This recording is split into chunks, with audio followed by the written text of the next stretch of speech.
হে দর্শক, history of রিভাতে স্বাগতম। তো গল্পে যাওয়ার আগে আমাদের এই যাত্রায় আপনিও সঙ্গী হন। দয়া করে চ্যানেলটি সাবস্ক্রাইব করুন এবং একটি লাইক দিয়ে আমাদের অনুপ্রাণিত করুন। আপনার মূল্যবান মন্তব্য আমাদের গল্পগুলোকে আরো সমৃদ্ধ করতে সাহায্য করবে। তাহলে দেরি কেন, চলুন ডুবে যাই আজকের ভালোবাসার গল্পের মায়ায়। তো বন্ধুরা, আজকে চলে আসলাম এই গল্পের একেবারে শেষ সিজন নিয়ে। আশা করছি ভালো লাগবে। এবং হ্যাঁ, এরই সাথে আপনাদের জানিয়ে দিচ্ছি এই গল্পের আর কোনো পর্ব আসবে না। এটি একেবারে শেষ সিজন এবং শেষ পর্ব। তো আপনারাও আর রিকোয়েস্ট করবেন না যে ভাইয়া পরের সিজন দেন। তো চলুন বেশি কথা না বলে সরাসরি গল্পে চলে যাই।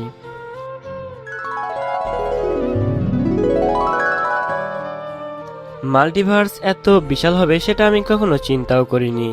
একজন সাধারণ মানুষ কখনো চিন্তা করতে পারবে না একটা ইউনিভার্স কতটা বড়। সৌরজগতের পর সৌরজগৎ নিয়ে একটা ইউনিভার্স তৈরি, লক্ষ লক্ষ কোটি কোটি বিলিয়ন বিলিয়ন সৌরজগৎ নিয়ে একটা ইউনিভার্স দাঁড়িয়ে আছে। আর এরকম অজানা সংখ্যক ইউনিভার্স নিয়ে আবার মাল্টিভার্স দাঁড়িয়ে আছে। আমি নিজেও চিন্তা করতে পারবো না কতটা বড় এই মাল্টিভার্স হবে। যাই হোক, বসেছিলাম ছোট্ট একটা ক্যাফেটেরিয়ায়। অনেকদিন হলো কফি পান করার ইচ্ছা জেগেছে। এখন হাতে সময় পাওয়া যায় না, কারণ নিরাম্বার সাথে লড়াইয়ের সময় অনেকটা বাজে অবস্থায় পড়েছিলাম আমরা। তখন অন্য ইউনিভার্স থেকে আমার মতো দেখতে আরেকটা হৃদয় না আসলে নিরাম্বাকে কখনোই হারাতে পারতাম না আমরা। নিরাম্বার সাথে লড়াইয়ে কিছু করতে না পারায় লজ্জা এখনো আমার রক্তে রক্তে বইয়ে। এজন্য আজ 6 মাস হলো আমি ট্রেনিং করছি ডার্কিউমের সাথে লড়ার জন্য। অবশ্য আরও 6 মাস সময় আমাদের অপেক্ষা করতে হবে ডার্কিউমকে হারাতে হলে। আপাতত আজকে আমি আমার মতো দেখতে অন্য ইউনিভার্সের হৃদয় বাপ্পের সাথে ছোট্ট একটা ক্যাফেটেরিয়ামে এসেছি। অবশ্য আমাকে নিয়ে এসেছে ও এখানে জোর করে। আমি কফির কাপে চুমুক দিচ্ছি আর এই আশ্চর্যজনক লোকটার কথা ভাবছি। ছেলেটা আমাদের সবার মধ্যে সবচেয়ে শক্তিশালী। সে একসাথে পানি আগুনকে নিয়ন্ত্রণ করতে পারে। আবার তার কাছে একটা আশ্চর্যজনক তলোয়ার আছে, যেটার সাথে আমার কেন যেন পরিচিত মনে হয় নিজেকে অনেক। তারপরও তার কাছে জিজ্ঞাসা করিনি সেটা সম্পর্কে। আমি হৃদয়ের সাথে কথা বলতে শুরু করলাম। তোরা যা হারকিউমাস ওরফে হৃদয় টিটান এখানে আনলে কেন?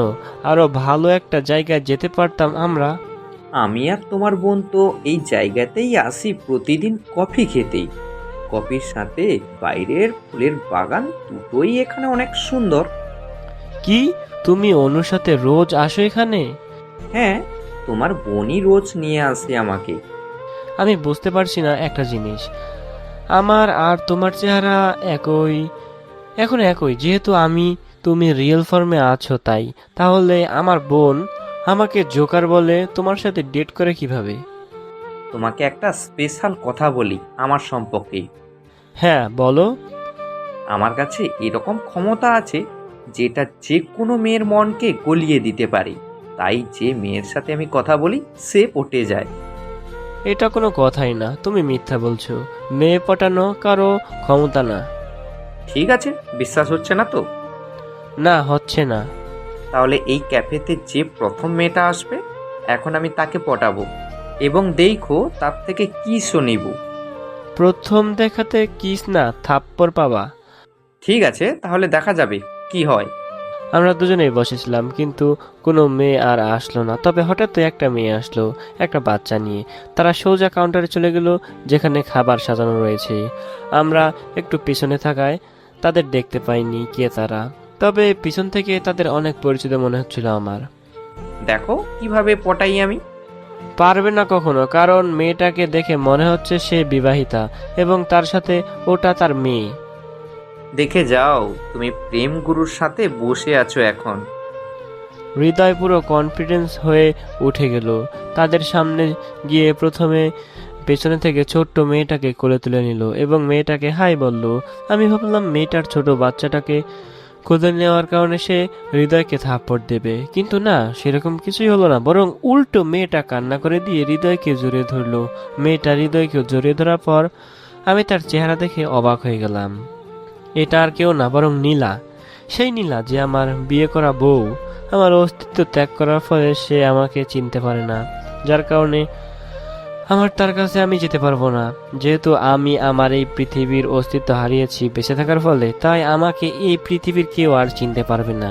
আমি বিষয়টা বুঝতে পারলাম এখন।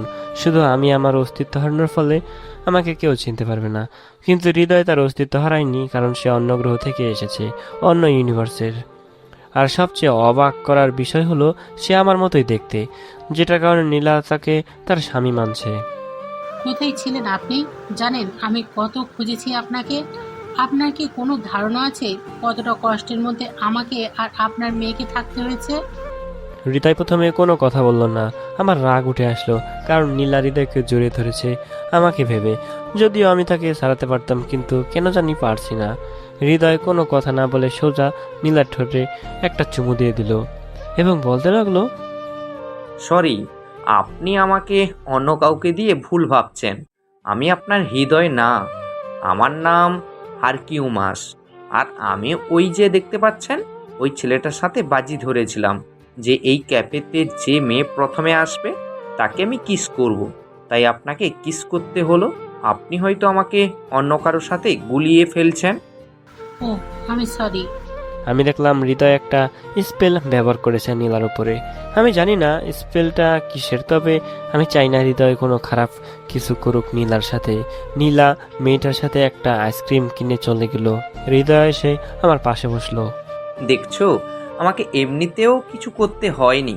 সে আমাকে তার স্বামী ভেবে ভুল করে জড়িয়ে ধরে বিষয়টা সহজ করে দেয়।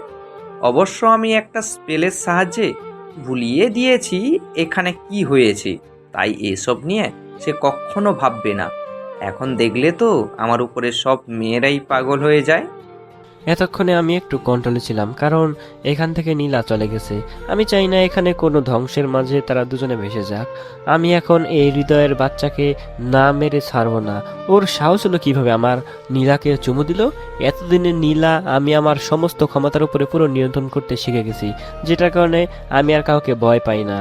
আর সবচেয়ে মূল্যবান জিনিস হলো আমার রাগ, যেটা আমার কন্ট্রোলের বাইরে চলে গেছে এখন। আমি সোজা হৃদয়ের গলা ধরলাম এবং তাকে সুপার স্পিডে আমি ফ্লোরে ফেলে দিলাম বাম হাত দিয়ে, যেটার কারণে পুরো ক্যাফে ভেঙে গেল। আমার অন্যদিকে নজর নাই। হৃদয় জানে একবার আমি রাগ কন্ট্রোল না করতে পারলে পুরো মনস্টার হয়ে যায়, আর এখন তো রাগই আমাকে কন্ট্রোল করছে। আমি হৃদয়কে নিচে ফেলে দিলাম এবং আমার ডান হাত দিয়ে হৃদয়ের বুকে আঘাত করলাম। ডান হাতকে পুরো আগুন করে দিলাম, যেটার ফলে আমার ঘুষির ক্ষমতা আরও বেড়ে গেল। আমি সেটা দিয়ে ঘুষি মারতে লাগলাম হৃদয়কে। হৃদয় তার হাত দিয়ে আমার ঘুষিগুলো আটকানোর চেষ্টা করছে। শক্তিশালী হলেও আমার হঠাৎ আঘাত সে বুঝে উঠতে পারছে না কি করবে, তাই আমার ঘুষি খেতে লাগলো। রাগ কন্ট্রোল করো নিয়াক, না হলে ব্যাপারটা তোমার জন্য ভালো হবে না শেষমেশ। আমি কোনো কথা না বলে আমার হাইপার কিক দিলাম একটা, যেটার আঘাত খেয়ে মাটির কয়েক মিটার নিচের গর্তে ঢুকে গেছে সে। এবারের আঘাতটা অনেক গুরুতর লেগেছে। আমি আমার দ্রুতগতির ক্ষমতার সাহায্যে নতুন একটা ক্ষমতা তৈরি করেছি, যেটা হলো হাইপার কি। আমার পাশে আগুনের মতো লাল করে, তারপর হাই স্পিডে সেটা দিয়ে কিক দিলেই হয়ে যায় হাই স্পিডের কিক, হাইপার কিক। স্পিডের কারণে কিকটাও মারাত্মক হয়। এভাবে হাইপার পাঞ্চও রয়েছে। আমি এবার একটা ড্রপ কিক দিতে গেলাম উপর থেকে, তবে সেটা কাজে দিল না, বরং এবার হৃদয় আমার পা ধরে ফেললো এবং সোজা ডান হাত দিয়ে একটা ঘুষি মারতে যাবে তখনই আমার গোস্ট ফর্মে চলে আসলাম, যেটাকে ভূতের ফর্মও বলা যায়। হৃদয়ের আঘাত আমার শরীরের অপর পাশে পারাপার হয়ে গেল, কিন্তু আমার কিছুই হলো না। আমার কাছে টেলিপ্যাথি ক্ষমতা থাকার কারণে আমি হৃদয়ের প্রত্যেকটা মুভ দেখতে পারছিলাম আগেই। দুজনেই উঠে একে অপরের সাথে লড়তে লাগলাম, কিন্তু সেটা হৃদয়ের জন্য কাজে দিচ্ছিল না। তোমার ক্ষমতাগুলো দিয়ে তুমি অনেক শক্তিশালী হয়েছো, সেটা বলা যাচ্ছে, কিন্তু এতটাও হওনি যে আমার সাথে লড়বে তুমি। হৃদয় আমার মুখ ধরলো এবং আমার গোস্ট ফর্মে যাওয়ার পূর্বে তার হাত দিয়ে পানি বের করে আমাকে পানি খাইয়ে দিল। বুঝতে পারলাম সে নিচে মাটিতে থাকা পাইপ থেকে পানি ব্যবহার করেছে। অনেকটা পানি আমার মুখের মধ্যে দিয়ে ঢুকে, যার ফলে আমার পেট ফাটার মতো অবস্থা প্রায়। দেখো, আমি চাই না কোনো বাজে জিনিস হোক এখানে, চাই শান্ত হয়ে কথা বলি আমরা। Go to hell. এত রাগ কেন? ও, তাহলে তো আমি বুঝতে পেরেছি, ওই মেয়েটা তাহলে তোমারই স্ত্রী। অনু আমাকে বলেছে তুমি তোমার অস্তিত্ব হারিয়েছো, এর জন্যই তো তোমাকে তারা চিনতে পারছে না সামনে থাকার পরেও। আরেকবার ওই মুখে নীলার নাম নিলে আমি তোর জিভ কেটে নিব। দেখো, আমি দুঃখিত, শুধু একটা কিসই তো। আর আমি জানতাম না যে সে তোমার স্ত্রী। আমাকে বলতেই পারতে তুমি, তাহলে করতাম না। আমি হৃদয়ের কাছেই ছিলাম। সে ভেবেছে আমি রাগ কমিয়ে দিয়েছি, কিন্তু না, সোজা মাথা দিয়ে হঠাৎ করে আমি ওর নাকে জোরে গুঁতা মারি, যেটার ফলে ওর পুরো নাকটা ফেটে যায়। যদি একটুও দুঃখিত ফিল করো তাহলে এই ক্ষত পানি কিংবা আগুন দিয়ে হিল করবে না। ওকে ম্যান, জাস্ট কুল। এত রাগ স্বাস্থ্যের জন্য ভালো না। আমি তোমার বোনকে প্রমিস করেছি যে তোমার খেয়াল রাখবো যতদিন এখানে আছি, তাই কিচ্ছু করছি না। আমি আর কোনো কথা বললাম না, সোজা এই জায়গা থেকে চলে আসলাম। টেলিপোর্ট হয়ে আমাদের ক্যাম্প বানানো হয়েছে হোল্ডার গ্রুপের আন্ডারগ্রাউন্ড ফ্লোরে, যেখানে আমাদের ট্রেনিং এবং থাকার জায়গার ব্যবস্থা করেছে হায়াকা ওরফে আমার বোন অনু। অনু অনেক আগে থেকেই প্ল্যান করেছিল এসবের, তাই সবকিছু সে রেডি করে রেখেছিল। আমার অস্তিত্ব হারানোর পর থেকে আমি প্রিন্স নিয়াকের অস্তিত্ব আপন করে নিয়েছি, যদিও সেটা আমার আসল পরিচয় না। প্রিন্স নিয়াক অনেক আগেই মারা গিয়েছিল তার ক্ষমতাগুলো আলাদা হওয়ার ফলে, কিন্তু ক্ষমতাগুলো একত্রিত হওয়ার ফলে নিয়াকের জন্ম নেয়নি, বরং তখন জন্ম নিয়েছে যখন আমি আমার অস্তিত্ব হারিয়েছি। মূলত এখানে সে জন্মই নেয়নি, বরং আমার মাঝে সে বেঁচে আছে স্মৃতি হিসাবে। হৃদয়ের উপরে আমার রাগ কমেনি এখনো, আমি জানি না, কিন্তু এই পরিস্থিতি অনেক খারাপ হয়ে গেছে। আমার মন চাইছে আমার অস্তিত্ব ফিরে নীলা এবং আমার পরিবারের কাছে যেতে, কিন্তু সেটা সম্ভব নয় এখন। আমাকে অপেক্ষা করতে হবে সবকিছু শেষ হবার পর। তারপর এই ক্ষমতা, এই শক্তি, আমি সবকিছু ত্যাগ করে আমার অস্তিত্ব ফিরিয়ে আনবো, শুধু আমি। ডুইন হঠাৎ আমাকে দেখে বলল, এত রাগী লাগছে কেন তোমাকে? আর তোমাকে দেখে মনে হচ্ছে মারামারি করেছো তুমি। হ্যাঁ, হৃদয়কে মেরে নাক ফাটিয়ে দিয়ে আসছি। ডুইন যে টেবিলে বসেছিল সেটার উপরে থাকা একটা কোল্ড ড্রিঙ্কস খুলে খেতে খেতে বললাম আমি। কি, তুমি হৃদয়কে মেরে নাক ফাটিয়ে দিয়েছো ওই মনস্টারটাকে? এখানে মনস্টার সে নয়, বরং তুমি তো পুরো নিরাম্বাকে খেয়ে ফেলেছো। আমি তো ওর সামান্য পরিমাণ অংশকে আমার ভিতরে অ্যাবজর্ব করছি, যাতে ও কখনো পালিয়ে যেতে না পারে। যাই বলো, হৃদয়ের নাক ফাটিয়ে তুমি একদম ঠিক করনি। অনু জানতে পারলে তোমার 12টা বাজিয়ে দিবে। তোমাদের কারো ফালতু কথা শোনার মুড নেই আমার, তাই আমাকে যেতে দাও এখান থেকে। আমি যাওয়ার সময় হাতের ড্রিঙ্কসের বোতলটাকে ব্লাস্ট করে দিলাম তাদের ওখানেই। ওর আবার কি হলো? এত এত রেগে আছে কেন আজকে? আমি চলে আসলাম একদম নিচের ফ্লোরে। ট্রেনিং করতে করতে হৃদয়কে আমার আগের থেকে ভালো লাগতো না, তার কারণ সে আমার মতো দেখতে, আমার নামও আছে তার, এবং সেটা অনেক শক্তিশালী। আবার তার বিশাল রাজ্য আছে, 3টা বউ আছে, তার উপর অনুর উপরে লাইন মারছে। আবার আজকে নীলার সাথে যা করলো, সবকিছু মিলিয়ে একদম ভালোই লাগছে না তাকে। কথায় কথায় সে কতটা শক্তিশালী, সে কি করতে পারে, এইটা সবার সামনে তার বলতে হবে। এটা করে সে নিজেকে বড় বানায় অন্যের কাছে, কিন্তু সে হয়তো জানে না সেটার জন্য অন্যরা কতটা দুর্বল এবং লজ্জিত বোধ করে, এবং ওর নিজের প্রশংসনীয় করার ক্ষমতা আমি একদিন ওর থেকে কেড়ে নেব। জানি সেটার জন্য আমাকে অনেক শক্তিশালী হতে হবে। আজকে হৃদয় ওর কোনো ক্ষমতা ব্যবহার করেনি বলে আমার ক্ষমতা দিয়ে ওকে কিছুটা আহত করতে পেরেছি, কিন্তু এরকম সবসময় আমার জন্য হবে না, আমাকে ওর থেকেও শক্তিশালী হয়ে উঠতে হবে। যদি শুধু আমার কাছে লাল কলমটা থাকতো তাহলে নিশ্চয়ই আমি অনেকটা শক্তিশালী হয়ে যেতাম। আমি ট্রেনিং করতে লাগলাম, আবারও শক্তিশালী হয়ে উঠতে হবে খুব শীঘ্রই, কারণ তাছাড়া সামনের লড়াইতে জিততে পারবো না কখনো। আমি জানি আমাদের আসল শত্রু ডার্কিউম নয়, বরং ডার্কিউমের থেকে শক্তিশালী ব্ল্যাক নাইটের রাজা, যে কিনা পুরো ডাই স্টার ইউনিভার্সকে নিজের কন্ট্রোলে করে ফেলেছে। একটা পুরো ইউনিভার্স যে দখল করতে পারে সে কতটা শক্তিশালী হবে সেটা আমি ভাবতেই পারছি না। আর আমাদের বাবা নিজে যার সাথে হেরে গিয়েছিলেন তার সাথে লড়াইয়ের কথা ভাবতেই ভয়ে পা কাঁপছে আমার এখনই। নিরাম্বা কোনো কিছু না, কিছুই না তাদের কাছে। যেখানে আমরা নিরাম্বাকে হত্যার পরে খুশি করেছি, সেখানে ডার্কিউমের মতো মারাত্মক একটা প্রাণী আমাদের দিকে চলে আসছে। ডার্কিউম মূলত ভয়ের রাজা। যে প্ল্যানেটে ভয় বেশি থাকে সেখানে ডার্কিউম গিয়ে পুরো প্ল্যানেটকে ধ্বংস করে দেয়। আর নিরাম্বা এখানে আসার পর থেকে পুরো পৃথিবী ভয়ের মুখে চলে যায়। যদিও আমি এবং হৃদয় দুজনে দুটো ক্ষমতা ব্যবহার করি। হৃদয় মাইন্ড চেঞ্জ স্পেল ব্যবহার করে, আর আমি আমার ইলিউশন ক্ষমতার সাহায্যে পুরো নিরাম্বার জিনিসটাকে একটা স্বপ্নের মতো বানিয়ে দেই, যেটার কারণে আপাতত কোনো ব্যক্তির মাঝে তার ভয় নেই। কিন্তু ভয় দূর হলেও ডার্কিউম এখানে আসবে, কারণ একবার কোনো প্ল্যানেট থেকে ভয়ের সোর্স পেলে সে ভয় কেটে গেলে ডার্কিউম সে প্ল্যানেটকে ধ্বংস করে। ডার্কিউম চায় ভয় থাকুক পুরো ইউনিভার্সে, কিন্তু সেই ভয় দূর হয়ে গেলে সে বসে থাকবে না। গ্যালাক্সির পর গ্যালাক্সি সে পাড়ি দেবে সেই প্ল্যানেটকে ধ্বংস করার জন্য। একটানা 2 মাস সময় কাটিয়ে দিলাম আমি ট্রেনিং রুমে থাকার এবং খাওয়ার ব্যবস্থা থাকায় আমাকে চিন্তা করতে হয়নি কিছুর। এই পুরো 2 মাস সময়ের মধ্যে আমি ট্রেনিং রুম থেকে বের হইনি। আমার প্রধান ট্রেনিং ছিল নিজের ক্ষমতা কন্ট্রোলে রাখা। আমার মাঝে অনেকগুলো ক্ষমতা আছে, তবে আমি সবগুলোই বেশিক্ষণ ব্যবহার করতে পারি না, যেটা আমাকে অনেকটা খারাপ পরিস্থিতিতে ফেলে দিবে। লড়াইয়ের সময় আমি কোনো স্পেল ব্যবহারও করতে পারি না, কারণ আমি কোনো স্পেল ব্যবহার সম্পর্কে জানি না। তবে অনু অনেক স্পেলের সম্পর্কে জানে। আমার ডার্ক ক্ষমতা আমি এখনো কন্ট্রোলে রাখতে পারি নাই, এটা অনেকটা কষ্টকর কন্ট্রোলের জন্য। তারপরও 2 মাসের মধ্যে অনেকটা নিয়ন্ত্রণে এনেছে আমি এটাকে। আমি 2 মাস পর বের হলাম ট্রেনিং রুম থেকে, এবং এই 2 মাসে সব কিছু বদলে গেছে আমি জানি।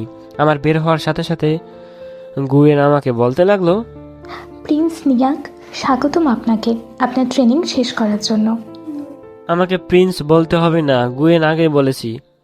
সেটা দ্বারা অসম্মান করা হবে আপনাকে। আর আমি সেনাপতি জিদানের মেয়ে, তাই আমি রাজপরিবারের কাউকে অসম্মান করতে পারি না। আচ্ছা ঠিক আছে, সবার কি অবস্থা? সবাই চিন্তিত ছিল যে আপনি বের হচ্ছিলেন না ট্রেনিং রুম থেকে, এই জন্য। ও, আসলে আমার শক্তিশালী হতে হবে। যেহেতু আমার কাছে আমার পেন অফ আইস নেই, তাই আমার ক্ষমতার জোরে শক্তিশালী হতে হবে। ও আচ্ছা ঠিক আছে, চলুন ডুইন, এবং হিমারও আপনার জন্য অনেক আগে থেকে অপেক্ষা করছে। ঠিক আছে, আমি যাচ্ছি। ডুইন এবং হিমারোর সাথে আমার অনেকটা ভালো বন্ধুত্ব হয়েছে। বলতে গেলে আমার অনেক কাছের বন্ধু ওরা দুজনেই বাকিদের মধ্যে। বাকি লোকজনদের সাথে কথা হলেও তাদের সাথে আমার তেমন যায় না। আমাদের ডাইভার্স টিমের মেয়েগুলো হলো অনু, মিচেল, সুজেন, প্রেয়া এবং গুয়েনকে দিয়ে আমাদের টিমে 11 জন হয়ে গেল। টিমে এখনো 11 জন থাকলেও আমার সাথে সবসময় কথা হয় অনু, ডুইন, হিমারো এবং গুয়েনের সাথে। বাকিদের সাথে আমার তেমন কথা হয় না। টিমের প্রধান অনু, যে সবাইকে নিয়ন্ত্রণ করে। এখানে থাকা কারোরই আমাদের লড়াইয়ে নিজেদের কোনো লাভ কিংবা লস হবে না।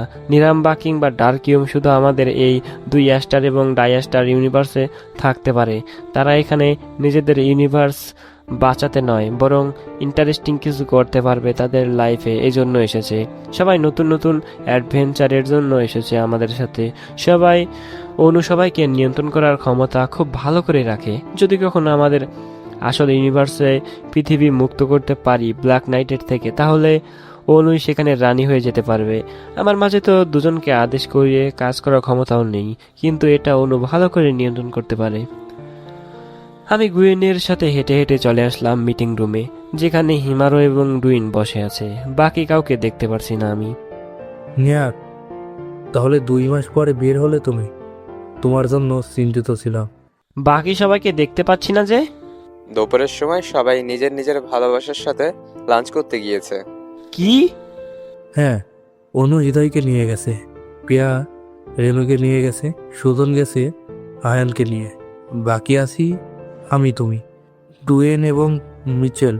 মিলের আর হিমরেও চলে যেতে যদি দুজন দুজনকে মনের কথা বলতে সাহস পেত। কি এত কিছু হয়ে গেছে ভিতরে ভিতরে? হ্যাঁ, কত কিছু হয়ে গেল এদের মধ্যে। বাদ দাও, চলো কফি খেয়ে আসি কোথাও থেকে। সেটা আর দরকার হবে না, আমি সবার জন্য কফি বানিয়ে নিয়ে এসেছি। ওয়াও, ধন্যবাদ তোমাকে মিচেল। মিচেল সবার জন্য কফি নিয়ে আসলো। মিচেল কিছু না বলে লজ্জা পেয়ে হাসলো। আমি এরকম দেখিনি লজ্জা পেতে তাকে। তো ডুইন, সবার হলো, তোমার খবর কি? আরে আমার তো গার্লফ্রেন্ড আছে, আমার ইউনিভার্সেস। তার সাথে যোগাযোগ হয়েছে? এত বছর তুমি বাইরে ছিলে, টাইম নিয়ে ঝামেলা হওয়ার ফলে আমরা প্রায় 6 বছর ভবিষ্যতে চলে আসছি। এটা নিয়ে তোমার ভাবতে হবে না। মিচেল এবং হায়ান দুইজনে মিলে টাইম মেশিন নিয়ে কাজ করেছে। শীঘ্রই মনে হচ্ছে সেটা শেষ হয়ে যাবে।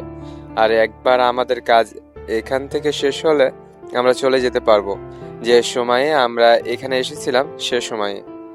ও, হ্যাঁ, শুধু আমি না, আমরা সবাই সেটা করব। কারণ অনেকটা সময় আমাদের নষ্ট হয়েছে টাইম ট্রাভেলের জন্য। এটা তো অনেক ভালো কথা। এতদিন টেলিপোর্টেশন ডিভাইসটা টাইম মেশিনের কাজ করেছে। আমরা যত দূরে টেলিপোর্ট হয়েছি ততই সময় সামনে চলে গিয়েছি। তবে সেটাকে অনেকটা কম করার চেষ্টায় ছিলেন মিচেল এবং হায়ান। দুজনকেই টেকনোলজিতে অনেক এগিয়ে আছে, দুজনেই আমাদের বাকিদের তুলনায়। আচ্ছা নিয়াক, তোমার ট্রেনিং এর খবর কি? আমার আর কিছু করার মতো নেই ট্রেনিং গ্রাউন্ডে। এখন যা করার সব লড়াই করতে হবে। তাহলে ট্রেনিং কমপ্লিট করে ফেলেছো? না, ট্রেনিং তো শেষ হয়নি, তবে ট্রেনিং করার মতো আর কিছু নেই।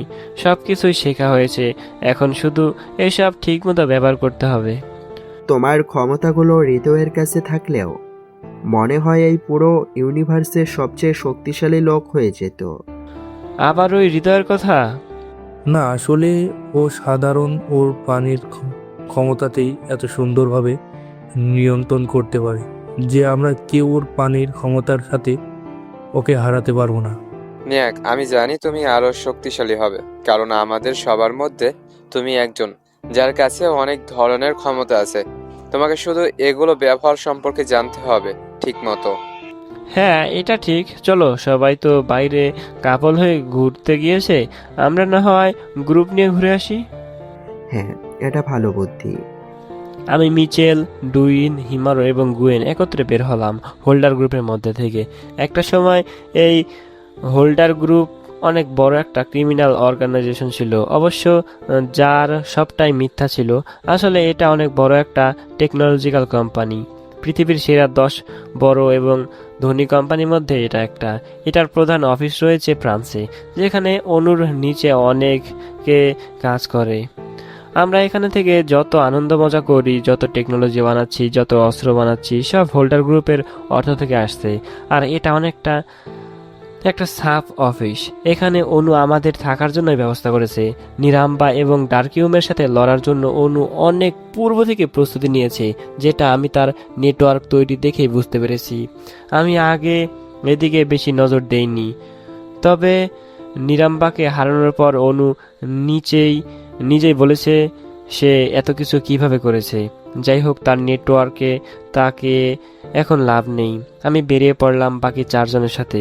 পুরো 2 মাস পর বের হলাম ট্রেনিং রুম থেকে। এর আগেও একটানা 3 মাস সময় আমি ট্রেনিং করে কাটিয়েছি, তাই জিনিসটা স্বাভাবিক এবার আমার কাছে।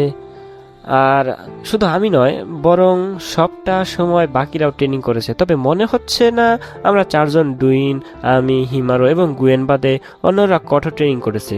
অনু এবং হৃদয় তো প্রতিদিনই কফি পান করতে বের হয় তাদের পছন্দের জায়গায়।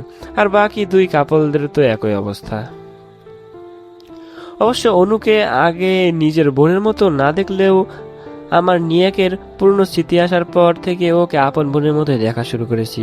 আর এজন্য ওর সাথে হৃদয়ের চলাঘেটা আমার মোটেও ভালো লাগে না। ব্যাটার 3টা পরীর মতো বউ দেখতে পেলাম আমি তার পৃথিবীতে, কিন্তু তারপরও তার আমার বোনের উপরে প্রেম পড়তে হলো। শালা যে 1 নম্বর লুচু, সেটা আমার বোঝা শেষ। তবে আমি এই বিষয় নিয়ে অনুকেও কিছু বলতে পারবো না, কারণ ও প্রথমেই ওর প্রথম ভালোবাসাকে হারিয়ে সে অনেক কষ্টে আছে।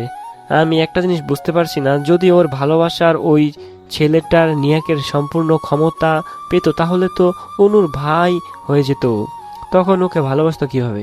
বিষয়টা আমাকে এখন ভাবাচ্ছে। কি ভাবছো এত গভীর মনোযোগ দিয়ে? তেমন কিছু না। কিছু তো ভাবছই। আমি ভাবছিলাম হৃদয় তো মেয়েদের কাছে অনেক পরিচিত, মানে সবাই তাকে পছন্দ করে। আমরা এমন কিছু করতাম যাতে সব মেয়েরাই তাকে অপছন্দ করা শুরু করবে। এটা হলো একদম ভালো হবে। খারাপ হয় না কিন্তু। প্ল্যান কি? তোমাদের প্ল্যান কখনো কাজ করবে না। যদিও হৃদয়কে আমার ভালো লাগার মতো ভালো লাগে না, তবে তার কথাবার্তা শুনে যে কোনো মেয়ের মন গলে যাবে। হ্যাঁ, সেটা দেখা যাবে। আমি এমন ফাঁদ দিব যেটার ফলে আমার বোনে নিজে থেকে এই হৃদয়কে ছেড়ে দেবে। তোমার হাসিটা হঠাৎ ভয়ঙ্কর হয়ে গেল নিয়াক। আরো ভয়ঙ্কর হবে জিনিসটা। আমরা রাতের দিকে হোল্ডার কোম্পানির আন্ডারগ্রাউন্ড ফ্লোরে চলে আসলাম। মিটিং রুমে সবাই বসে আছে। এখানে সবাই বেশিরভাগ সময় থাকে, কারণ প্রয়োজনীয় কথা এখানে হয়। বাকি 6 জন কি একটা নিয়ে কথা বলছিল আমাদের আসার আগে থেকেই। আমরা আসার পর আমরাও বসে পড়লাম। নিয়াক, তোমার ট্রেনিং শেষ হয়েছে? তাহলে এক কাজ করো, কালকে থেকে হৃদয়ের সাথে ফাইটিং ট্রেনিং শুরু করো তুমি। জুইন, হিমারো, রেনো এবং হায়ান, তাতে তাতে করে সবাই সমান শক্তিশালী হয়ে যেতে পারবে। ট্রেনিং ফ্লোরে লড়াই করলে তো পুরো বিল্ডিং ভেঙে যাবে। সেটা চিন্তা করতে হবে না। আমি তোমাদের ট্রেনিংয়ের জন্য পুরো একটা দ্বীপ কিনে ফেলেছি, যেখানে আমরা কালকে শিফট হব। আমাদের ক্যাম্প সেখানেই হবে কালকে থেকে। ও, তাহলে তো অনেক ভালো হবে। তবে অনু, আমি ভাবছিলাম আমাদের লাল পেন অফ আইস খুঁজে দেখার দরকার ছিল। সেটা নিয়েও অনেক বিস্তারিত তথ্য আমি খুঁজে বের করেছি। অনুর অস্ত্রটার কোড ডিকোড করে আমি এবং হায়ান দুজনের সেটার বিপরীত কিংবা একই অস্ত্রের খোঁজ করেছি, যেটার মাধ্যমে জানতে পেরেছি সেটা। মিচেল বলতে গিয়ে বলল না। তোমার পেন অফ ইয়ার্স না কি বলছো, সেটা আমার তলোয়ার এবং ত্রিশূলের মধ্যে ভাগ হয়ে গিয়েছিল। মানে? আমি বোঝাচ্ছি। আমরা একটা ডিভাইস আবিষ্কার করেছি যেটা পুরনো জিনিসকে খুঁজে বের করে। তো যখন আমাদের বাবা আমাদের গ্রহের টাইম মেশিন ধ্বংস করে দেয়, তখন সেটার মধ্য দিয়ে লাল কলমটাও চলে যায়। সময়ের অনেক অতীতে আলাদা একটা ইউনিভার্সে কলমটা হারিয়ে যায়, তবে সেখানের কলমটা একটা আলাদা জায়গায় বন্দি করে নেয় নিজেকে। কারণ আমাদের এই দুটো কলমের মধ্যেই স্পেড রয়েছে, যার জন্য তারা নিজেকে আলাদা একটা জায়গায় নিজেদের বন্দি করে নেয়, যাতে কেউ তাদের খুঁজে বের না করতে পারে।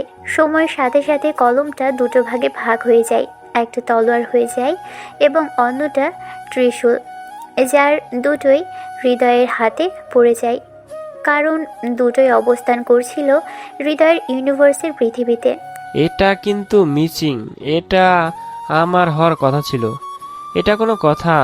অস্ত্রটা আমার জন্য বানানো হয়েছে, আমি ছুঁতে না পারলে কেউ পারবে না। ঠিক আছে, নাও।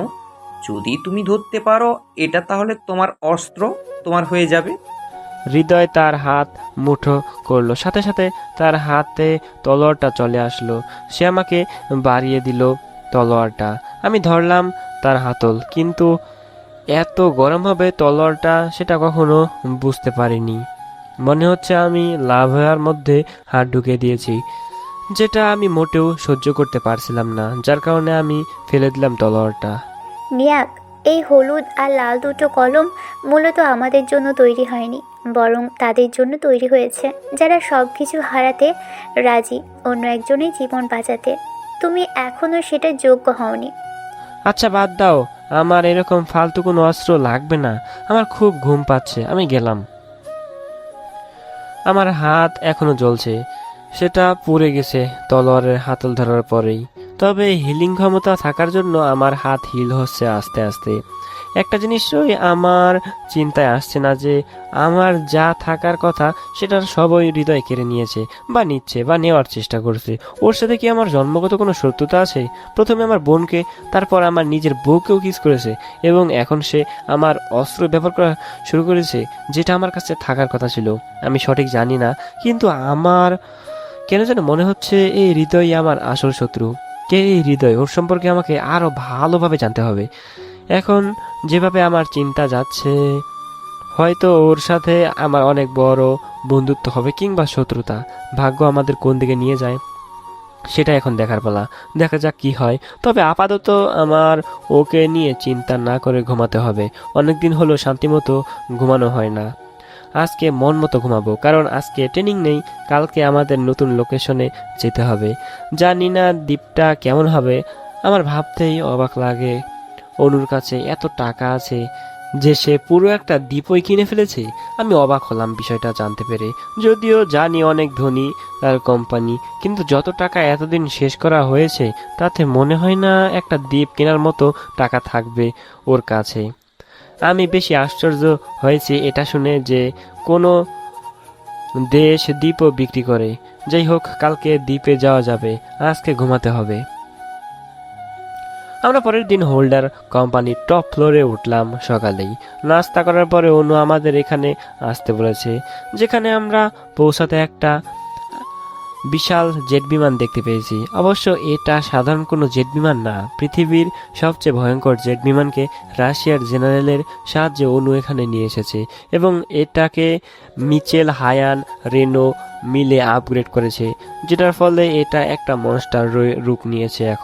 আমি এখনও এটার ক্ষমতা সম্পর্কে জানি না, তবে মিচেলের থেকে শুনেছি এটা সমুদ্র, মহাকাশ যে কোনো জায়গায় ভ্রমণ করতে পারবে।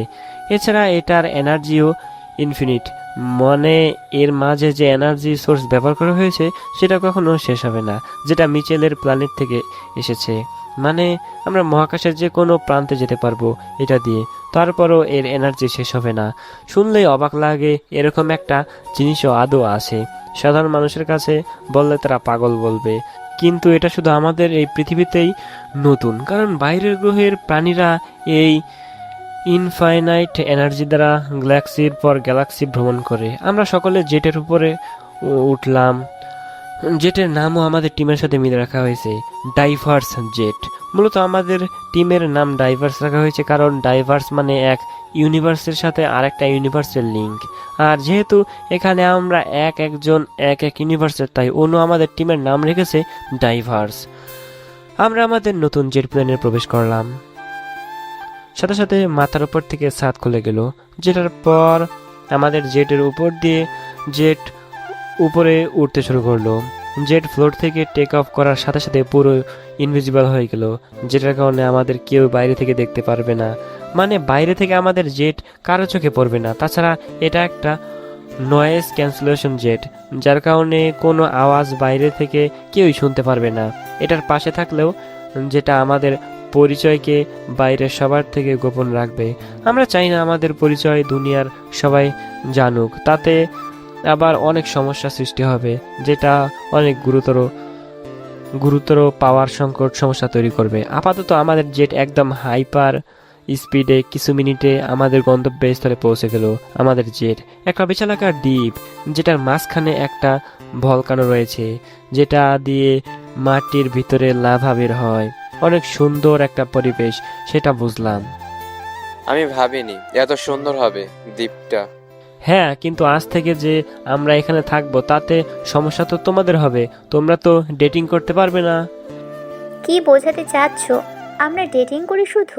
আমাদের এখানে আসার বড় কারণ তুমি।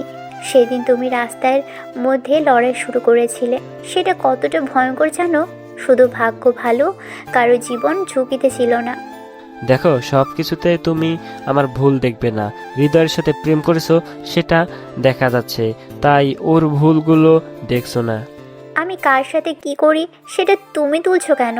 আমার যা ইচ্ছে আমি করব, সেটা তোলো তুমি কে?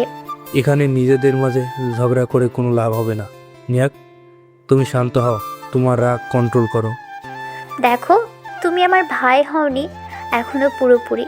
শুধু আমার ভাইয়ের ক্ষমতাগুলো তোমার মাঝে আছে। যেদিন তুমি পুরোপুরি নিয়াকের ফর্মে আসবে সেদিন আমাকে নিয়ে কিছু বলতে আসবে। তাই আমি কি করলাম না করলাম সেটা নিয়ে তোমার ভাবার কোনো প্রশ্নই আসে না এখন। অনু আমার মনের কথা শুনতে পেরে বলল আমাকে। আমি হৃদয় এবং অনুর সম্পর্ক নিয়ে ভাবছিলাম, যেটাও শুনতে পেয়ে আমাকে উত্তর দিল। অবশ্য আমাকে ছোট করে দেখছে অনু, যেটা আমার মেজাজ অনেক গরম করে দিল। আমার রাগ কন্ট্রোলে না থাকলে আমি নিজেই জানি না আমি কি করি। হঠাৎ করে আমার পিঠে কোথা থেকে একটা চাদর চলে আসলো, যেটা একদম গোল্ডেন কালারের, যেটা দেখতে অনেকটা আমার বাবার, যাকে আমি অন্য ইউনিভার্সের প্রিয়জন গ্রহের মধ্যে দেখেছিলাম, তার গায়ের চাদরের মতো মনে হলো। যদিও তার চাদর আমারটার মতো এত গোল্ডেন না। আমার শরীরের চাদরটা আশা দেখে অনু কান্না করে দিল এবং আমার সাথে কথা বলার জন্য অনেক পাগলের মতো হয়ে গেল, কিন্তু ওর মুখ দিয়ে কোনো কথা বের হচ্ছে না। আমি জানিও না আমার সাথে কি হচ্ছে, কিন্তু কি রকম একটা বোধ করছি। মনে হচ্ছে আমার শরীর হঠাৎ করে বদলে গেছে, আমার পার্সোনালিটি হঠাৎ করে চেঞ্জ হয়ে গেছে। মনে হচ্ছে আমি পুরো প্রিন্স নিয়াকে ট্রান্সফর্ম হয়ে গেছি। যেখানে আমি যে কিনা একটা সময়ে ভাবতেছিলাম সে নিয়াকের অস্তিত্ব ফিরে আসার পর থেকে পুরো নিস্তেজ হয়ে গেছে। কিন্তু এরকম কেন বোধ হচ্ছে না যে আমার শরীর অন্যের, বরং এখন মনে হচ্ছে আমি নিজেই নিয়াক। জিনিসটা কিছুক্ষণ পর মাথায় আসলো, আমার মাঝে দুটো সত্তা রয়েছে, একটা নিয়াকের যেটা কিনা আমার আসল সত্তা, আর আরেকটা যেটা হৃদয় বাপ্পির, যেটা এতদিন এই পৃথিবীতে আমার পরিচয় ছিল। তবে বুঝতে সমস্যা হচ্ছে আমার সত্তা দুটো কিভাবে কাজ করছে।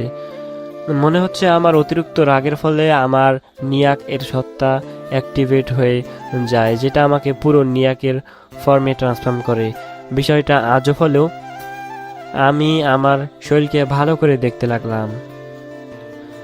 আমার শরীর দিয়ে গোল্ডেন আলো বের হচ্ছে, যেটা অনেক প্রজ্বলিতভাবে জ্বলছে। যেহেতু আমার কাছে আমার নিয়াক সত্তার জীবনের অতীত আছে, তাই আমি এই গোল্ডেন চাদরকে চিনতে পারলাম। এটাকে the cave of golden dragon বলে, যেটা আমাদের ডাই স্টার ইউনিভার্সের সবচেয়ে শক্তিশালী গোল্ডেন ড্রাগনের চামড়া দিয়ে তৈরি করা হয়েছে। এরকম কোনো অস্ত্র কিংবা শক্তি আজ পর্যন্ত তৈরি হয়নি যেটা গোল্ডেন ড্রাগনের শরীরের ক্ষত করতে পেরেছে, কারণ তার চামড়া সবচেয়ে শক্তিশালী, যেটা কোনো অস্ত্র দিয়ে ক্ষত হয় না। আর গোল্ডেন ড্রাগনের সাথে আমার বাবার বন্ধুত্ব ছিল অনেক সুন্দর। গোল্ডেন ড্রাগন আমার বাবাকে তার চামড়া ছোট একটা অংশ দিয়ে আমার বাবার জন্য একটা চাদর তৈরি করে দিয়েছিল। তবে আমার চাদরের রহস্য আমি জানি না। আমি আমার বাবার থেকে শুনেছি আমি নাকি এই চাদর আমার জন্মের পর থেকে পেয়েছি। সেটা কিভাবে আমি জানি না, তবে উত্তর হয়তো একদিন বের করতে পারবো। ভাইয়া, অনুর ডাক শুনে আমি এখন বুঝতে পারলাম আমার সত্তা দুটো কিভাবে কাজ করছে আমার শরীরে। সহজ কথায় বলতে গেলে আমার নিয়াক সত্তা যখন আমার শরীরকে কন্ট্রোল করবে তখন আমি প্রিন্স নিয়াক হয়ে যাব, আর যখন আমার অস্তিত্বহীন সত্তা আমার শরীরকে কন্ট্রোল করবে তখন আমি যেরকম সব সময় ছিলাম সেরকম থাকবো। আপাতত আমার পার্সোনালিটি আগের মতো নেই, যেটা একটু আগে ছিল। এখন আমি চিন্তা করছি অন্যরকম, ভাবছি অন্যরকম। সব মিলিয়ে আমি পুরোপুরি প্রিন্স নিয়াক আপাতত সময়ের জন্য। একটু আগে যে ছিলাম আমি, সেটা এখন নেই আর। আবার যখন আমার আগের সত্তা আমার শরীর কন্ট্রোল করবে তখন আমি আগের মতো হয়ে যাব। হায়াকা, ভাইয়া বলেই কেঁদে আমার বুকে জড়িয়ে ধরলো। অনু আগে এরকম কখনো করেনি, হয়তো সে জানতো আমি সম্পূর্ণ নিয়াক হইনি তখনও। আমি জানি না নিয়াক দেখতে কেমন, কিন্তু আমি এটা অনুভব করছি যে আমার চেহারারও এই মুহূর্তে পাল্টে গেছে। আমি শিওর জানি না, তবে ছোটবেলায় চেহারা আমার মনে আছে, কিন্তু তখন অনেকটা ছোট ছিলাম, তাই তখনকার আর এখনকার চেহারা আমি মিলাতে পারছি না। যদিও আমি চাচ্ছিলাম আমার এই ফর্মে থাকতে, কিন্তু সেটা হলো না। আমি পুরো বেহুশ হয়ে গেলাম। হয়তো আমার শরীর এখনো এতটা শক্তিশালী হয়নি নিয়াকের ফর্মে বেশিক্ষণ থাকতে। আমাকে আরো শক্তিশালী হতে হবে সেটার জন্য। আমি নিয়াকের ফুল ফর্মে ট্রান্সফর্ম হওয়ার ফলে বেশিক্ষণ থাকতে পারিনি। আমি আমার সাধারণ ফর্মে আবার চলে আসলাম এবং অজ্ঞান হয়ে গেলাম। যখন জ্ঞান ফিরল তখন আমি শুয়েছিলাম একটা বিছানায়। রুমের এক সাইড দিয়ে গ্লাস রয়েছে, যেটাতে বাইরের পানি দেখা যাচ্ছে, সাগরের পানি, সেটা দেখে বোঝা যাচ্ছে। পানির মধ্যে মাছেরা সাঁতার কাটছে নিজ আনন্দে। আমি উঠতে যাব তখনই খেয়াল করলাম অনু আমার পাশে একটা চেয়ার টেনে বসে আছে। অবশ্য বসে নয়, বিছানার উপরে মাথা দিয়ে চেয়ারের বসে ঘুমাচ্ছে। গ্লাসের বাইরে পানি দেখে বুঝতে পারলাম সময়টা রাতের, কারণ আমার রুমের আলো গ্লাসের বাইরে দিয়ে বের হচ্ছে। যেটুকু সেটুকুই ভালোভাবে দেখা যাচ্ছে। আমি জানি না কোথায় আছি আমি, কিন্তু আমার মনে হচ্ছে আমরা পানির মধ্যে আছি আপাতত। জায়গাটা পুরাপুরি দেখার জন্য আমি বের হওয়ার সিদ্ধান্ত নিলাম। অনুকে আমি উঁচু করলাম আমার সাইকিক ক্ষমতা দিয়ে। অবশ্য আমার মনে পড়ছে না, কিন্তু যখন আমাকে হোল্ডার গ্রুপে বেঁধে রাখা হয়েছিল তখন একজন ছিল যে কিনা আমাকে সাইকিক ক্ষমতা দিয়ে উঁচু করেছিল। মূলত সাইকিক ক্ষমতা হলো একটা অদৃশ্য ক্ষমতা। এটার দ্বারা আমি দূর থেকে যে কোনো জিনিস ব্লাস্ট করতে, উঁচু করতে, নাড়াতে এবং সবশেষে টেলিপোর্ট করতেও পারবো টেলিপোর্টেশন ডিভাইস দিয়ে কাউকে বা কিছুকে। এছাড়াও সাইকিক ক্ষমতা আরও অনেক কাজে দেয়, কিন্তু আমি এখনও আমার সব রকম ক্ষমতা ঠিকমতো ব্যবহার করতে পারি না। মূলত অনেক ট্রেনিং করেছি আমি, কিন্তু আমি এখনও বেশিক্ষণ ব্যবহার করতে পারি না আমার ক্ষমতাগুলো। তাছাড়াও একসাথে দুটো ক্ষমতা ব্যবহার করা কষ্টকর হয় আমার জন্য। চেষ্টা করলে একটা নিয়ন্ত্রণ হারিয়ে ফেলি আমি। মূলত আমার কাছে যেগুলো আছে আগে থেকেই ছিল সেগুলো ব্যবহার করতে সমস্যা হয় না আমার, কিন্তু ঝামেলা করে বাকিগুলো। অনুকে সাইকি ক্ষমতা দিয়ে চেয়ার থেকে উঠিয়ে আমি বিছানায় শুয়ে দিলাম। এরপর ওর উপরে কাঁথা দিয়ে দিলাম। এখানে অনেকটা ঠান্ডা, পানির নিচে আছি আমরা, হয়তো এই জন্য। আমি বের হলাম। পথ খুঁজতে আমার কোনো সমস্যা হয় নাই, কারণ আমার কাছে একটা ক্ষমতা আছে যেটার নাম ফরসাইড, যেটার কাজ হলো ভবিষ্যতের অংশ দেখানো আমাকে। অবশ্য এটাকে আমি সবসময় বেশি ভবিষ্যতে দেখতে ব্যবহার করতে পারি না, তবে এটা দিয়ে আমিও সবসময় 3 সেকেন্ড ভবিষ্যৎ দেখতে পারি। 3 সেকেন্ড পরে আমি করব কি সেটা সবসময় দেখতে পারি। তাই 3 মিনিট পর আমি কোথায় আছি সেটা দেখে আমি আমার পথ তৈরি করছি। দেখতে দেখতে একটা লিফট পেয়ে গেলাম, যেটা দিয়ে উপরে উঠে আসলাম, একদম টপ ফ্লোরে চলে আসলাম। যেটার পর একটা সিঁড়ি দেখতে পেলাম। সুপার স্পিডে আমি সিঁড়ি দিয়ে উপরে উঠে আসলাম। যেটার পর একটা দরজা আসলো সামনে, যেটা খোলার পর আমি বাইরে চলে আসলাম। দ্বীপের মধ্যে ছিলাম, আমি সেটা বুঝতে পারছি, কিন্তু আমরা এতক্ষণ দ্বীপের নিচে ছিলাম। ছোট্ট একটা ঘর, যেটার মধ্যে দিয়ে সিঁড়ি দিয়ে নিচে রাস্তা বের হয়েছে। আমি সেটা দিয়ে উপরে উঠে এসেছি। হয়তো আরো সুন্দর রাস্তা হবে উপরে ওঠার। যাই হোক, পূর্ণিমার রাত, আকাশের চাঁদের আলোতে পুরো দ্বীপ অনেকটা স্বপ্নের মতো লাগছে। জায়গাটা সাগরের পাশেই, তাই পানির শব্দ শোনা যাচ্ছে। আমি পানির দিকে এগিয়ে গেলাম। চাঁদের আলোতে পানির রং অনেক উজ্জ্বল হয়ে আছে, যেটাকে হীরার মতো লাগছে। উজ্জ্বল নীল পানি দেখে মনে হচ্ছে পানিতে কেউ নীল লাইট লাগিয়ে দিয়েছে। যাই হোক, আমি তো জায়গাটা অনেক সুন্দর লাগছে আমার। আমি একটু দূরে দেখতে পেলাম হৃদয় বসে আছে। অবশ্য ঠিক মতো বোঝা যাচ্ছে না সেটা কি, কিন্তু সে যেহেতু ডলফিনের মাথায় হাত বুলিয়ে দিচ্ছে, তাই আমি নিশ্চিত বলতে পারছি সেটা হৃদয়ই হবে। তো রাজা হারকিউমাস এখানে কি করছেন এত রাতে? ও নিয়াক, তোমার জ্ঞান ফিরেছে তাহলে? হ্যাঁ, কিছুক্ষণ আগেই। তোমার বোন অনেক চিন্তিত হয়ে গিয়েছিল তোমার জন্য, তাই আমি তোমাদের থেকে দূরে থাকার সিদ্ধান্ত নিয়েছি কিছুক্ষণের জন্য। আমার বোন? অবাক হলে? মনে হচ্ছে অনু তোমার বোন নয়, নাকি রেগে আছো অনুর কথার উপরে? অনু ঠিকই বলেছিল। এতটা সময় আমি অনুর সাথে ছিলাম, একটা বার আমাকে ভাইয়ের মতো দেখেনি। সে বরং সবটা সময় মনে আমাকে নিয়ে বিরক্ত হয়েছে। তার মনের ভিতরে কথাগুলো আমিও জানতে পারি। কতটা ঘৃণা সে আমাকে করে সেটা আমি নিজেও বলতে পারবো না, কিন্তু হঠাৎ এক মুহূর্তের মধ্যে ওর মুখ থেকে ভাইয়া ডাকটা শুনে আমার কাছে অন্যরকম লেগেছে, যেটা আমার আরেক বোন হৃদিতার ডাক শুনেও আমি কখনো বোধ করিনি। একটা আজব অনুভব আমার মধ্যে কাজ করেছিল অনুর ডাক শুনে, যদিও আমি জানি সে ডাক এই অস্তিত্বহীন আমার জন্য নয়, বরং সেটা ছিল তার ভাই প্রিন্স নিয়াকের জন্য। তুমি ব্যাপারটা অন্যভাবে ভাবছো। আমি কিভাবে ভাবছি সেটা তোমার থেকে আমার শিখতে হবে না, বিশেষ করে একটা রাজা যে কিনা অধিক মেয়ের শরীর নিয়ে খেলতে পছন্দ করে। তোমার মতো একটা লুচু লোকের কাছ থেকে আমার কিছু বোঝার প্রয়োজন হবে বলে আমি মনে করি না। আমার চরিত্র লুচু, কিন্তু সেটাই আমার দোষ কোথায়? লেখক ছ্যাঁকা খেয়ে তার চরিত্রকে লুচু বানালে সেখানে লেখক কিংবা তার চরিত্রে দোষ কোথায়? এটা কোনো গল্প না যে লেখক আমাদের নিয়ন্ত্রণ করবে।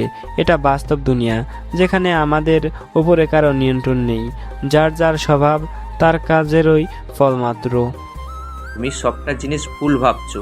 আমি জানি না, তবে আমার মাঝে একটা ক্ষমতা দিয়েছে লেখক, যেটার ফলে আমার সাথে যে মেয়েরই কথা হবে তাতে সে গলে যাবে। জিনিসটা তো আমি চাইনি। দেখো, বাদ দাও তোমার ব্যর্থ বোঝানোর চেষ্টা। আমি তোমার কিংবা অনুর মাঝে আসার মতো কেউ না। আমি যার অস্তিত্ব নেই, তাই অনুর ভাই হওয়ার নাটক আমাকে করতে হবে না। তুমি রাগ করছো কেন? তুমিই তো অনুর ভাই। তোমার বোন তোমার চিন্তায় সেই সকাল থেকে কিচ্ছু খায়নি এখনো। হৃদয় কিছু বলছে না। তো এখানে তার ভাই হওয়ার নাটক আমার না করলেও চলবে। আর যেহেতু আমি তোমাদের মাঝে একটা অচেনা মানুষ, তাই কথাও বলতে চাই না কোনো ব্যাপারে। বোনের উপরে রাগ করে থাকাটা ঠিক না। যে বোন একদম আপন বোন হয়, সে তোমার অস্তিত্ব হারানোর পরেও তোমাকে চিনতে পারবে। আর যে আপন হবে না, ঠিক তার বোন খুদির মতো তোমাকে চিনবে না। কারণ আপন বোন নিজের শুলের মতো হয়, যেখানে তার কোনো বিপদ হলে কিংবা তার কাছে থাকলেই নিজেকে অনেক খুশি বলে মনে হয়। আমি হৃদয়ের কথা শুনলাম না আর। আমার আমার সত্তার সাথে আমার সম্পর্ক অনুর সাথেও ভাগ করে নিলাম। সে যেহেতু আমার ফুল ফর্মে আসার অপেক্ষা করছিল, তার আগে সে আমাকে নিজের ভাই বলে মেনে নেবে। ঠিক আমিও আমার ফর্মে কখনো তাকে বোন বলে মানব না। সাধারণ মতে সে আমার বোনই না, তবে সেটা নিয়াকের ফর্মে আলাদা। আমি জানি না আবারও কখনো নিয়াকের ফর্মে যেতে পারবো কিনা, তবে তখন তো অতিরিক্ত রাগের কারণে আমি কিছু সময়ের জন্য আমার সত্তা চেঞ্জ করতে পেরেছিলাম। জানি না আবার কবে করতে পারবো। আমি নিজে অনুভব করছিলাম নিয়াকের মধ্যের ক্ষমতা। আমি জানি না, তবে তখন আমার মধ্যে থেকে একটা মনস্টারের থেকে ভয়ঙ্কর কোনো ক্ষমতা অনুভব করতে পারছিলাম। জানি না সেটা কিসের ছিল, কিন্তু খুব ভয়ঙ্কর ছিল সেটা। পুরনো কথা ভাবলে আমার মনে হচ্ছে প্রিন্স নিয়াক ছোট থেকে অনেক মারাত্মক শক্তিশালী ছিল। তাকে হত্যার জন্যই ব্ল্যাক নাইট হয়তো দ্য ব্লু আর্থে এসেছিল। অনু এবং নিয়াক দুজনে টুইন, কিন্তু দুজনের ক্ষমতার মধ্যে পার্থক্য ছিল। তা না হলে শুধু প্রিন্স নিয়াকের ক্ষমতাগুলো আলাদা করা হবে কেন আমি জানি না, তবে আমার এই নিয়াক পরিচয়কে আমি সঠিকভাবে মেনে নিতে পারছি না। শুধু আমার হৃদয় বাপ্পির অস্তিত্ব হারানোর জন্য আমি নিয়াকের পরিচয় নিয়েছি, কিন্তু নিয়াকের সম্পর্কে আমি অনেক কিছু জানি না। শুধু আমি না, বরং নিয়াক নিজেও তার ক্ষমতা সম্পর্কে জানে না, কারণ নিয়াকের সমস্ত স্মৃতি আমার কাছে রয়েছে। তারপরও আমি বের করতে পারছি না শুধু নিয়াককে কেন আলাদা করতে হলো তার ক্ষমতাগুলো। নিয়াকের ক্ষমতা কি এতই মারাত্মক ছিল যে সেটা অন্য ইউনিভার্সের থেকে অনুভব করা যেত? না, বিষয়টা আরও বড় কিছু আছে। আমার মনে হচ্ছে ব্ল্যাক নাইট অন্য কিছু চাচ্ছে। যাই হোক, আমাকে শক্তিশালী হতে হবে। এখন তো আমার অবস্থা এরকম যে আমি হিমারো কিংবা ডুইনের সাথে লড়ে তাদের খুব সহজে হারাতে পারবো না। অবশ্য তাদের হারাতে পারবো, কিন্তু সেটার জন্য সময় লাগবে অনেকক্ষণ। আমাকে এমন শক্তিশালী হতে হবে যে শত্রুকে খুব সহজে আমি হারাতে পারি। তা না হলে আমি কখনো আমার নিয়াক সাইডকে মেনে নিতে পারবো না। আমি আমার সাধারণ ফর্মে যদি হৃদয়কে হারানোর মতো শক্তিশালী হয়ে যেতে পারি, তাহলে হয়তো আমি নিয়াকের ফর্মকে বেশ কিছুক্ষণ ব্যবহার করতে পারবো। না হলে আমার শরীরে এখন যে অবস্থা, আমি নিয়াকের ফর্মে ট্রান্সফার হওয়ার সাথে সাথে অজ্ঞান হব। বিষয়টা ক্লিয়ার না, তবে আমাকে আর অন্যের ভরসায় থাকা যাবে না। যা করার নিজেকেই করতে হবে আমার। আমি সেদিনের মতো ভিতরে এসে কাটিয়ে দিলাম। রাতে আরেকটা রুমে গিয়ে শুয়ে পড়ছিলাম। আমার মাথায় আরেকটা ভয়ানক বুদ্ধি আসলো, যেটা কেউ আগে চেষ্টা করিনি হয়তো। সকালে উঠে আমি হিমারোকে ডাকলাম। তোমার আর মিচেলের মধ্যে তো ভালোই চলছে, তাই না? আমি জানি না ও আমাকে নিয়ে কীরকম ভাবে, তবে আমি ওকে ভালোবাসি, কিন্তু ওকে বলতে পারছি না।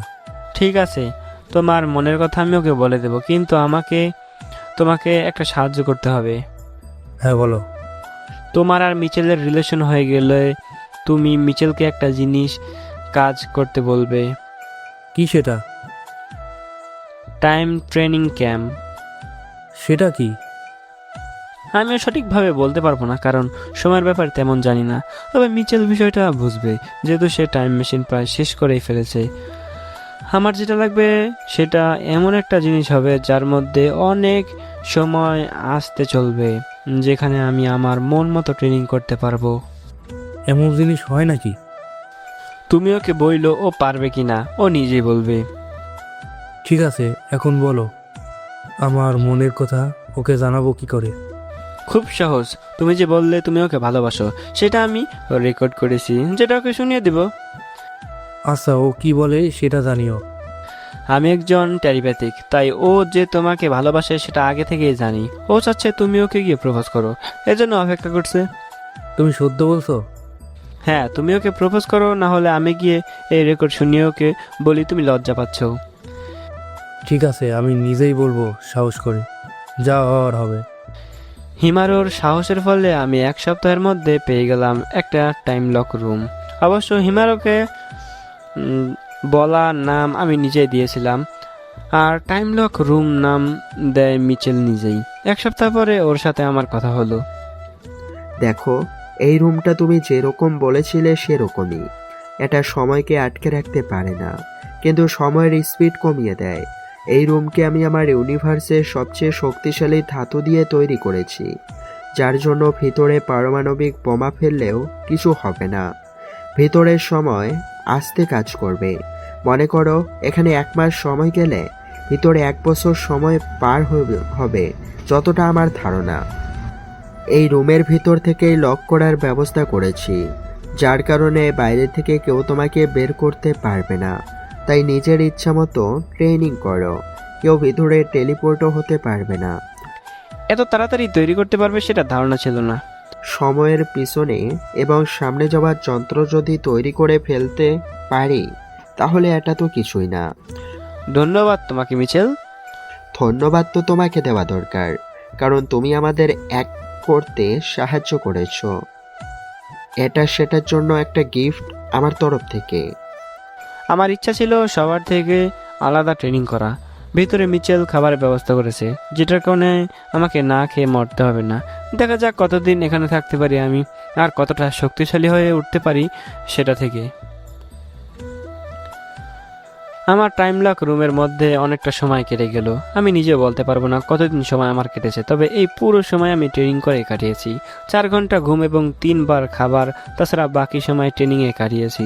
যেহেতু ভেতরে মিচেল খাবারের ব্যবস্থা করে দিয়েছে আমার জন্য, তাই আমার এখানে থাকতে কোনো সমস্যা হচ্ছে না। টাইম রুমের মধ্যে 2টো রুম, ছোট একটা যেখানে আমার থাকা এবং খাওয়ার ব্যবস্থা রয়েছে। এখানে একটা রোবট রয়েছে যে আমার জন্য খাবার রান্না করে। পুরো কয়েক বছরের খাবারের ব্যবস্থা প্রথম থেকেই করে দিয়েছে মিচেল, যেটার কারণে আমার কোনো সমস্যা হচ্ছে না। আর আরেকটা রুম হলো ট্রেনিং রুম, যেটাকে আমি আমার ক্ষমতা দিয়ে ভাঙার চেষ্টা করেও ভাঙতে পারি না। মিচেলের থেকে শুনেছি তার ইউনিভার্সের সবথেকে শক্তিশালী ধাতু দিয়ে তৈরি করা হয়েছে এই রুম। জানি না কবে ও গিয়েছিল এটা আনতে, তবে বলতে হবে অনেক শক্তিশালী এটা। আমার ট্রেনিং আমি শেষ করব না যতদিন না এই রুমটাকে ভেঙে আমি বের করতে পারছি। রুমটার বাইরে থেকে খোলার কোনো উপায় নেই, কারণ এটাকে ভিতর থেকে লক করা হয়েছে, তাই আমি ছাড়া এটাকে কেউই খুলতে পারবে না। তবে এখানে আসার বেশ কিছু দিন সময় পার হওয়ার পরই আমি আমার সাইকিক ক্ষমতা ব্যবহার করতে গিয়ে ভিতরের লক সিস্টেমকে নষ্ট করে ফেলি, যেটা এখন কাজ করা বন্ধ করে দিয়েছে। এমনকি ইমার্জেন্সি যোগাযোগ করার প্যানেলও নষ্ট হয়ে গেছে আমার সাইকিক ক্ষমতার কারণে, যেটার জন্য এখন এই টাইম লক রুমের মধ্যে আমি পুরোপুরি আটক হয়ে আছি। এখানে থেকে বের হওয়ার অন্য কোনো রাস্তা আমি দেখছি না। এটাকে ভাঙতে না পারলে, খাবার শেষ হয়ে গেলে আমি এর মাঝে না খেয়ে মারা যাব। এখানে ট্রেনিং করতে করতে আমার চুল এবং মুখের দাড়ি গোঁফ সব কিছু বড় হয়ে গেছে, যেটা অনেকটা আমাকে জঙ্গলের মতো দেখাচ্ছে।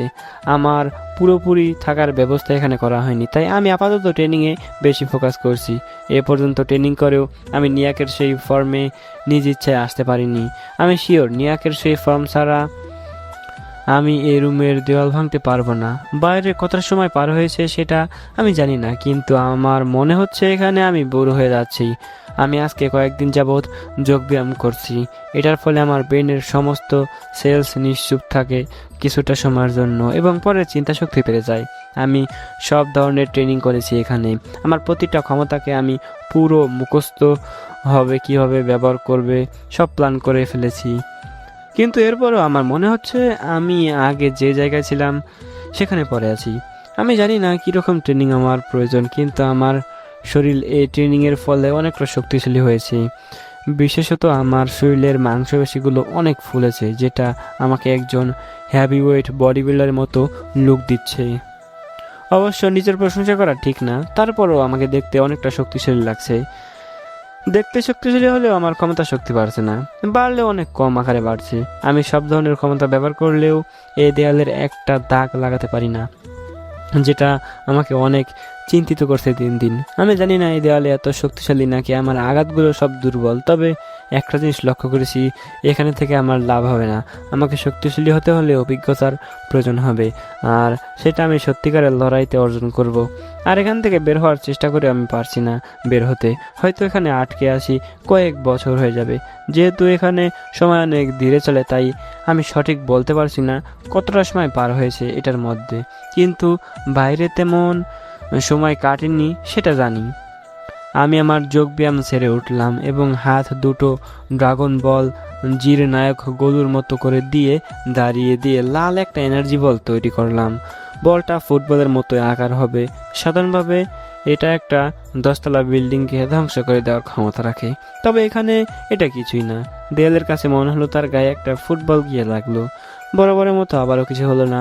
এই ট্রেনিং রুমে আসার পর আমি এনার্জি বল তৈরি করতে পারতামই না, কিন্তু সময়ের সাথে সাথে আমি ট্রেনিং বলের আকার থেকে ফুটবল তৈরি করতে সক্ষম হয়েছি। হয়তো যাই হোক, সময় আর পার করা যাবে না, কারণ ফুটবলটা আর বড় হচ্ছে না। তাছাড়া আমার বাকি ক্ষমতাগুলো আর শক্তিশালী হচ্ছে না। মনে হচ্ছে তারা তাদের লিমিটে পৌঁছে গেছে, সেটা আমি আর বাড়াতে পারবো না। এখন এখান থেকে বের হওয়ার রাস্তা আমার একটাই, সেটা হলো নিয়াকের ফর্ম। আমি জানি না আমার দুটো ফর্মের ব্যবহার আমি কিভাবে করব একই সময়, কিন্তু অনেকদিন আগে আমি দ্বীপে আসার সময় রাগের কারণে আমার ফর্ম চেঞ্জ করেছিলাম, যেটা আবার করতে পারলে আমার কাজে দিবে। কিন্তু আমি জানি না এখানে আমার রাগ হবে এরকম কি জিনিস আছে। হ্যাঁ, অবশ্য আমি বের হবে এরকম কিছু জিনিস আছে। হ্যাঁ, অবশ্য আমি বের হতে পারছি না, এজন্য আমি রেগে আছি অনেক। কিন্তু এই রাগ যথেষ্ট না আমার ফর্ম চেঞ্জ করার জন্য। আমাকে এমন কিছু করতে হবে যেটার কারণে আমার রাগ আরও বেড়ে যায়। আপাতত এখানে আমি আর রোবট আছি, রোবটের উপরে রাগ হতে পারবো না। যদিও কোনো কারণে রোবট আমাকে রাগিয়ে দেয়, তাহলে আমার ফর্ম চেঞ্জ না হলে সমস্যা আছে, কারণ হয়তো আমি রাগের কারণে রোবটটাকে নষ্ট করে দিতে পারি, আর সেটা করলে আমাকে না খেয়ে মরতে হবে এখানে। তাই অন্য একটা বুদ্ধি বের করতে হবে আমাকে। কিছুক্ষণ ভাবার পর আমার মাথায় অনেক ভালো একটা বুদ্ধি আসলো, সেটা হলো নিজেকে নিজে আঘাত করা। আমি এতদিন একটা ক্ষমতা দিয়ে অনেক বেশি ফোকাস করেছিলাম, সেটা হলো ক্লোন তৈরি করা। আমি দ্রুত ক্লোন তৈরি করতে পারি আমার নিজের। অবশ্য তারা জীবিত হয় না, শুধু আমার মতো শরীর হয় তাদের। শরীরটা রাবারের হয়, যেটা শত্রুদের আটকানোর জন্য কাজে লাগে। রাবারগুলো এত আঠালো যে আগুন ছাড়া সেগুলো ছাড়ানো অসম্ভব। আর আমার ক্লোনও আঠার মধ্যে যদি আমি বেঁচে যাই তাহলে আমার রাগ আর একটু বাড়বে, সেটা আমি বুঝতে পারছি। আপাতত আমি যে জায়গায় আছি এটা মোটেও সুবিধার না।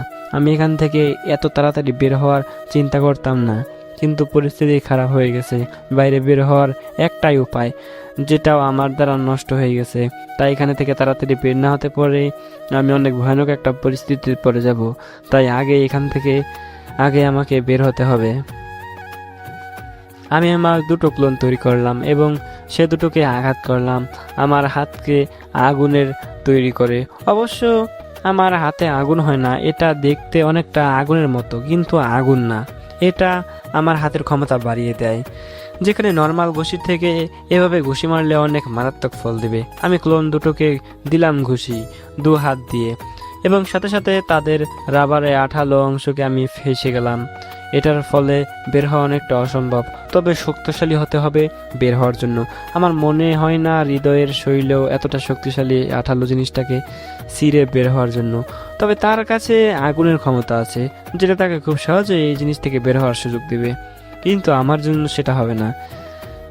এর আগে কয়েকবার আমি আটকে গিয়েছিলাম এই আঠার মধ্যে। এটা পুরো 3 দিন পর্যন্ত থাকবে, তারপর একাই উধাও হয়ে যাবে।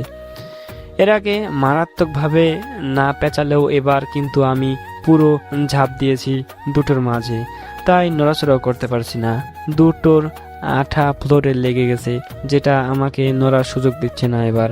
তাই আমার মনে হচ্ছে জিনিসটা আমাকে যথেষ্ট রাগাবে, যেটার কারণে আমার ফর্ম চেঞ্জ হবে। আমি জানি না কতক্ষণ লাগবে, কিন্তু অপেক্ষা করতে হবে একটু, আর রাখতে হবে আমাকে। নিজেকে অনেকটা হাল্ক লাগছে এমন সময়। ব্রুস ব্যানার যেরকম রেগে গেলে তার হাল্ক ফর্মে প্রবেশ করে, আমিও হয়তো সেরকমই কিছু, তবে সেটা আর আমার মধ্যে পার্থক্য আছে। হাল্ক এবং ব্রুস ব্যানার দুটো সত্তা হলেও তাদের দুটোর ব্রেন আলাদা, দুইজন দুই রকম। আসলভাবে দেখতে গেলে আমার অবস্থাও সেরকমই হওয়ার কথা ছিল, কিন্তু আমি আলাদা কেন সেটা আমি জানি না। হয়তো আমার এক সত্তার পরিচয় ত্যাগ করার জন্য আমি এরকম। মূলত একটা মানুষের মধ্যে দুটো সত্তা থাকলে একজন যখন শরীরে কন্ট্রোলে থাকবে তখন অন্যজন এসবের কিছুই জানবে না, সে গভীর ঘুমের মধ্যে থাকবে। আবার যখন ঘুমানো সত্তা নিজেকে শরীরের কন্ট্রোলে আসবে তখন সে ভেবেই পাবে না তার শরীর এতক্ষণ কি করেছে। কিন্তু আমার ক্ষেত্রে এরকম না। আমার মাঝে দুটো সত্তা হলেও আমাদের ব্রেন একটাই, যেটার কারণে নিয়াক যেটা ভাবছে সেটা সে কল্পনা করছে সব আমিও জানি। মূলত আমি নিয়াক না, তারপরেও তার সকল স্মৃতি আমার কাছে থাকার ফলে আমি নিয়াক হয়ে গেছি, যেটা আমাকে পুরোপুরি নিয়াক না বানালেও অনেকটা নিয়াক বানায়। অনেকটা এরকম হয়েছে, হৃদয় পাপ্পি এবং নিয়াকের সংমিশ্রণে নতুন একটা জিনিস তৈরি হয়েছে, আর সেই নতুন জিনিসটাই আমি। সত্তা, আত্মা এবং জিনিসের সম্পর্কে আমি তেমন জানি না।